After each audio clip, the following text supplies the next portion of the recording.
இந்த கேமோட பேர் சொல்லிடுறேன். இந்த கேமோட பேர் தொப்பி தொப்பி. அதாவது ஆக்டிவிட்டி ஏரியாவில் நடுவில் ஒரு தொப்பியை வச்சுருவாங்க. அந்த தொப்பியை எடுக்கிறதுக்காக 2 பேர் போராடணும் 2 டீம்லேருந்து. அதில் ஆப்போசிட்டில் நின்றுக்கணும். இந்த டாஸ்கில் மொத்தம் 3 ரவுண்டு. ஃபர்ஸ்ட் ரவுண்டில் ஒரு டீம்லேருந்து ஒரு ஆள் மட்டும் வரணும்.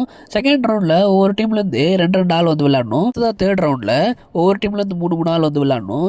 ஃபர்ஸ்ட் ரவுண்டில் யார் யார் வராங்கன்னா, நம்ம பிக் பாஸ் வீட்டிலேருந்து துஷார் வராரு, சூப்பர் டீலக்ஸ் ஹவுஸ்லேருந்து வினோத் வராரு.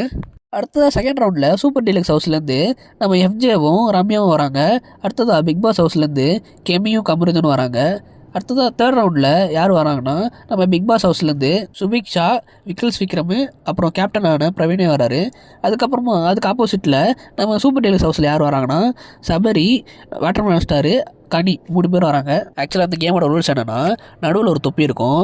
அதை யார் ஃபஸ்ட்டு எடுத்து அங்கே இருக்கிற ஒரு பிளாட்ஃபார்மில் ஏறி அவங்க தொப்பியை போடுறாங்களோ அவங்க தான் அந்த ரவுண்டோட வின்னரு. அது மட்டும் இல்லாமல் இதை யார் அதிக வாட்டி ஜெயிக்கிறாங்களோ அந்த டீம் தான் பாயிண்ட்ஸை பெறும். மொத்தம் எத்தனை பாயிண்ட்னா 500 பாயிண்ட்டுக்கு இந்த கேம்.